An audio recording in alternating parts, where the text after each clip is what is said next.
你哋最近有冇去過深圳？如果你同我講冇，我真係會覺得你係外星人嚟嚟。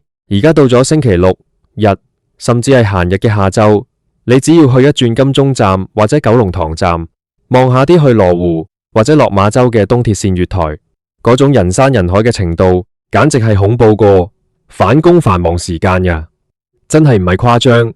深圳而家簡直係俾我哋香港人攻陷咗咁滯，好多人開口埋口都話，而家經濟唔好，要搞咩消費降級，諗住慳得就慳，點知一過咗條深圳河，啲人就好似變咗另一個人咁，買嘢買到喪心病狂，嗰種狠勁喺香港真係見都未見過。你以為大家上去係為咗避世？唔係啊，大家係想去大屠殺呀！我只係對住啲銀包大屠殺，但最吊詭嘅係，你買咗成手嘢返嚟，計一計數，竟然仲覺得自己賺咗，呢種心態真係好神奇。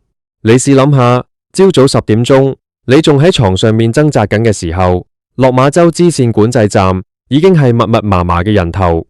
以前我哋返大陸係為咗探親或者做嘢，而家係為咗乜？係為咗去嗰間2024年最火紅嘅山姆超市或者開市客日。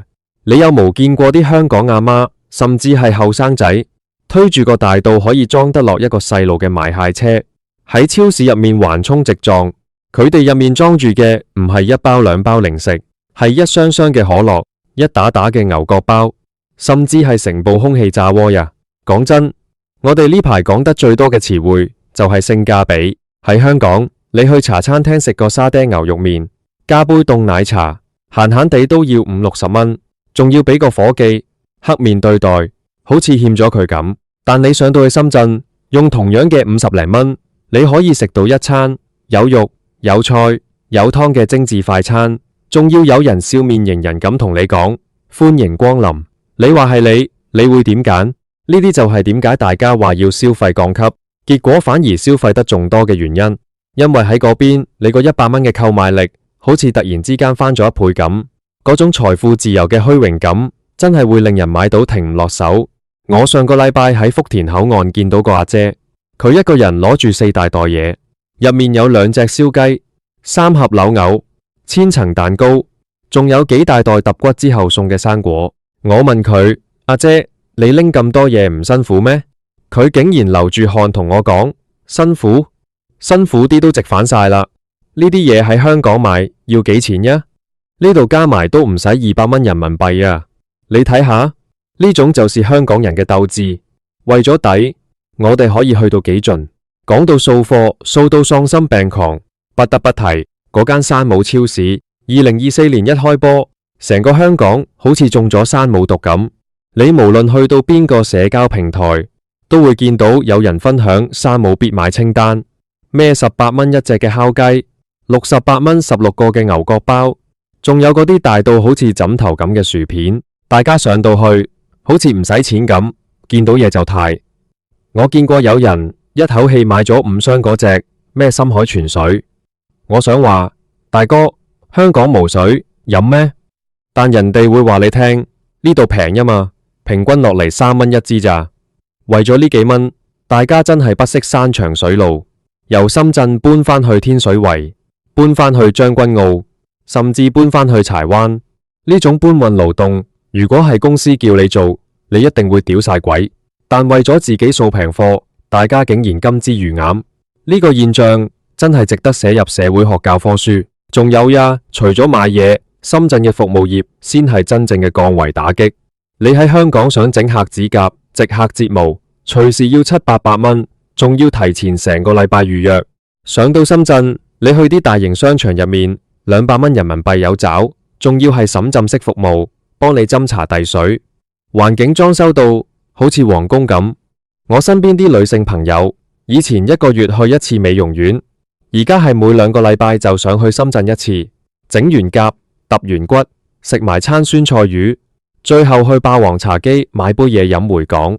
佢哋話呢啲叫生活質素，但其實咪又係因為抵到爛。你話人多到喊，真係人多到喊呀！尤其是係嗰啲網紅餐廳，好似咩太二酸菜魚、探魚，或者係食潮汕牛肉火鍋嗰啲，你如果唔係喺個 app 度提前攞位，你起碼要等2個鐘。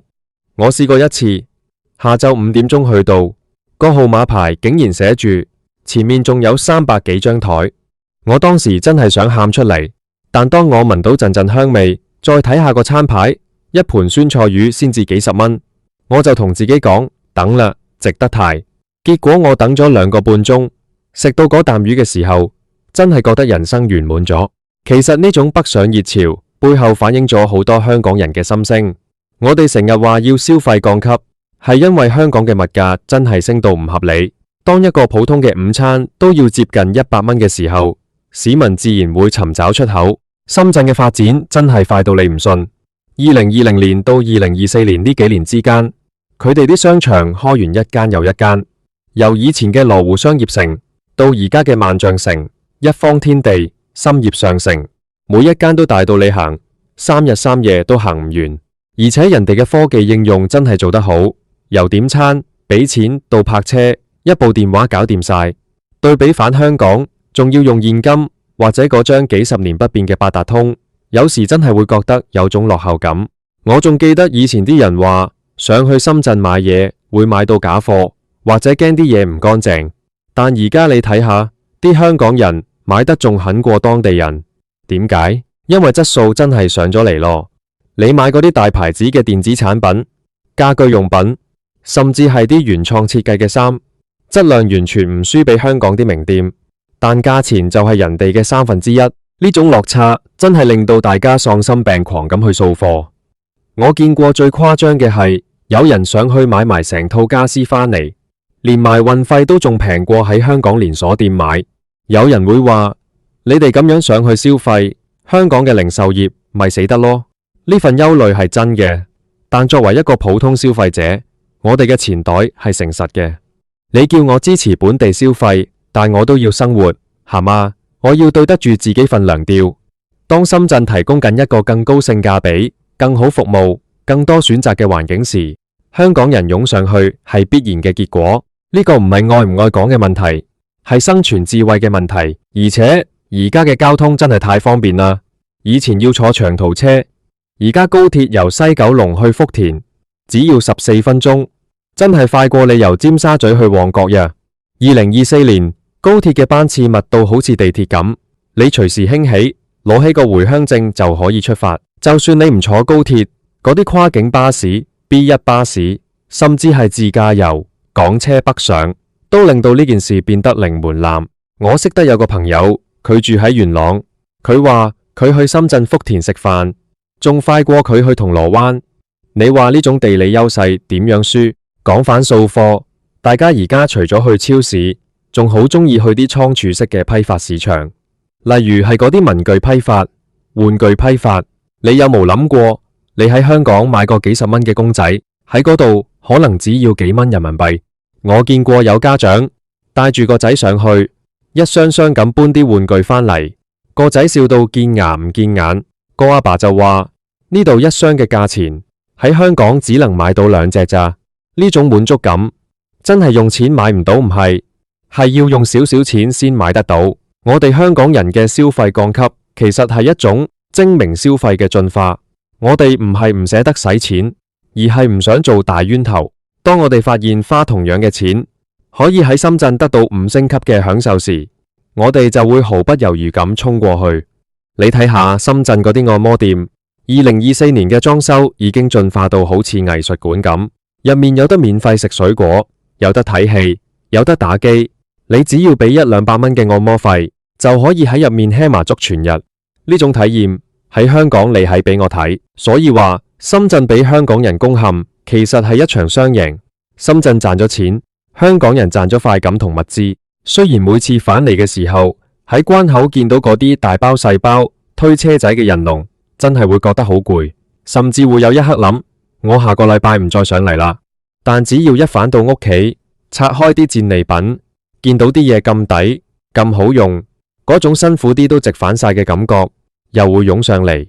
然後下個禮拜六，你又會發現自己又企咗喺東鐵線嘅月台上面，等住下一班開往羅湖嘅火車。呢個現象仲帶起咗一啲新興行業，例如係代購。以前係內地人嚟香港代購奶粉，而家係香港人幫返香港人去深圳代購鮑師傅糕點、代購山姆嘅嘢食。你喺社交群組度成日會見到有人問，有無人今日去山姆，可唔可以幫我帶2盒麻薯？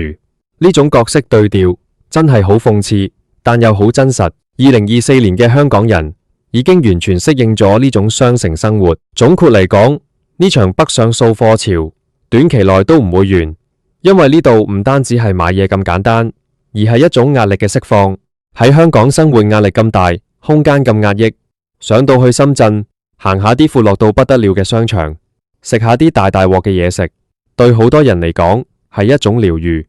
就算要同人逼，就算要排長龍，只要最後見到嗰張抵到爛嘅單據，一切嘅辛苦都好似煙消雲散咗。所以如果你仲未加入呢支北上大軍，我建議你真係要上去睇下，唔係叫你一定要買到喪心病狂，而係去感受下嗰種氣氛。你會發現原來消費降級都可以降得咁開心，降得咁有成就感。當然啦，記得帶返個大啲嘅背囊，或者乾脆買返部好似啲阿姐咁勁嘅手推車，因為我保證你上去之前諗住只係行下，結果落返嚟嘅時候，你一定會買到想剁手。呢個就係深圳而家嘅魔力，亦都係香港人最新嘅生活常態。辛苦係辛苦呀，但係見到啲嘢咁抵，真係辛苦啲都值返晒啦。